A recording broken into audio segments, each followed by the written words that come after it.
It cranks, but it won't start. And I know the battery's good.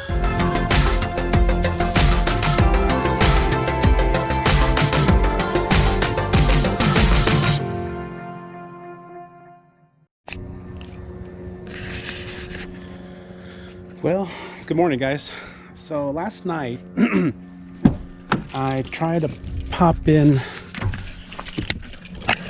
to my Raptor, and I got this.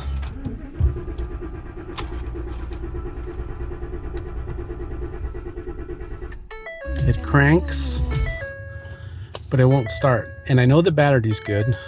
There's no check engine light. So this morning I troubleshooted it myself before panicking and calling a dealer or whatever the case may be, hoping it's something that I can troubleshoot since it's not throwing an engine code or anything like that. And this is what I discovered. So for anybody out there that gets the same scenario or has the same scenario that I got this morning, this is the first thing you should do. So obviously it's cranking, strong battery, but it's either not getting fuel or it's not getting ignition. So the first thing that popped into mind is like, well, maybe it's a bad fuel pump or something of that sort. But this is what I discovered, and hopefully it helps you guys out or somebody out there that has the same situation arise. So let me show you what I did.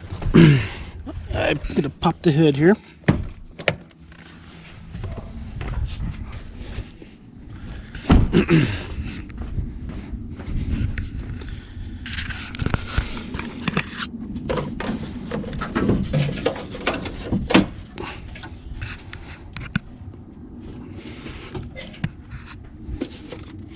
Open the fuse box, and here we go.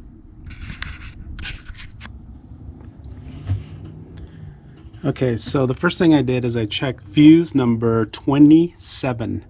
That is going to be right there.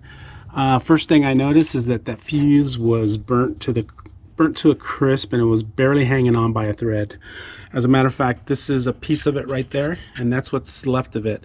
When I pulled it out, it just broke in pieces.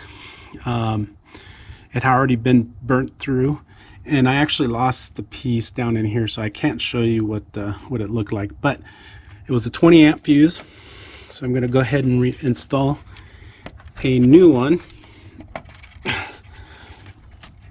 Okay, so I just discovered something else. So these actually take a different type of fuse. So the one on the right's the one that I thought it would take, but it actually takes one that looks similar to this. So that might be like a micro fuse that I wasn't aware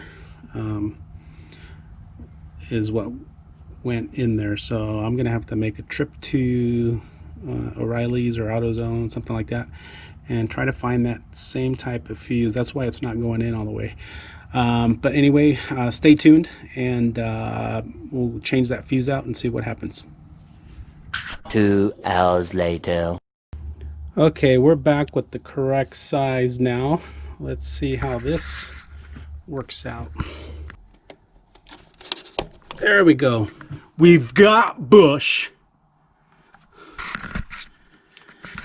That was brutal, but we got it.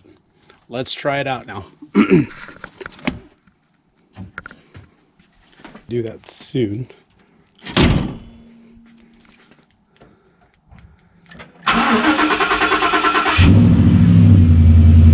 There we go. That was it.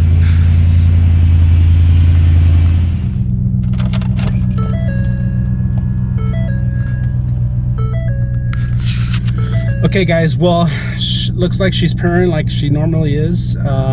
Hopefully this video helps somebody else out there, or can help somebody else out there. I mean, that's a simple fix, but you never know, right? It could have been a lot worse of a problem than it actually turned out to be. All right guys, well, thanks for watching. She's purring like she normally is, and everything turned out to be good. It could have been a lot worse than it actually was, and that's the main reason why I wanted to create this video, is so if it's happened to some of you, don't panic. Don't call the dealer just yet. There's some things that you can do to troubleshoot yourself. This happened to be an easy one. You know, first thing I wanted to check was the fuse, and sure enough, it happened to be the fuse. But I was already thinking the worst case scenario, right? But it turned out to be just the fuse. I just had to go buy the correct fuse, and once I got that put in and installed, she fired right up. Let's hope she keeps running smooth. Anyway, thanks for watching.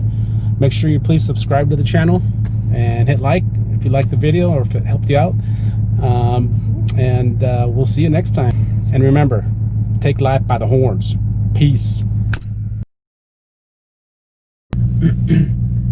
Take 23. Anyway, so let's try this again, okay?